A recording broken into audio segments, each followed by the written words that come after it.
Can we talk? Can we communicate? We're crying out, hear our voice. The murdering, the prejudice, they neglect us. Laws do not protect us. We've got so far to go. Discrimination, white supremacy, the resistance, change must take persistence. President Woodrow Wilson.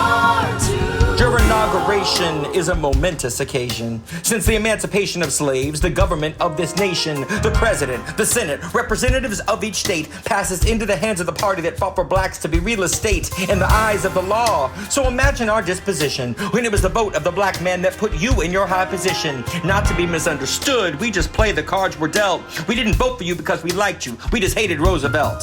The highs and lows are felt in our country's climate, so I'm reminded to assign you the requirement of the Negroes redefining how we keep from climbing is our nation's greatest problem, but we expect a decent educated man like yourself to help and solve it. We want to be treated as men. We want to vote.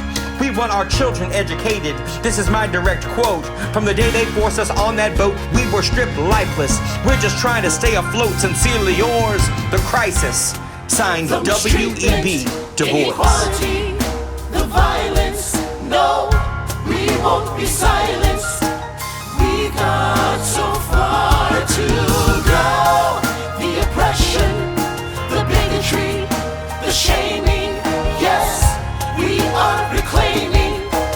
We've got so far to President Truman, 1951. I speak to you as a human, a brother, a son, in military service, fighting for our nation. Many times it feels worthless as I deal with segregation. To the extent of my knowledge, segregation was abolished. This was our country's promise, but nothing has been accomplished as I attend college, Howard University, so one day I can work to be a professional that's honest. But I sit here astonished that perhaps you don't realize the conflict in Korea hits close to home to your office. This is not a mere communistic effort to fight democracy. This is a race war to push out whites. The hypocrisy has got to be stopped within our policies. This isn't an olive branch I'm sending here. This is an olive tree. But I refuse to fight for a country that doesn't fight for me. Please abolish segregation. Sincerely, Stuart A. Street. The torture, the disrespect. Now there is a disconnect. Oh, we've got so far to Mr. President, while I am happy with your fine start, I approach you with a kind heart.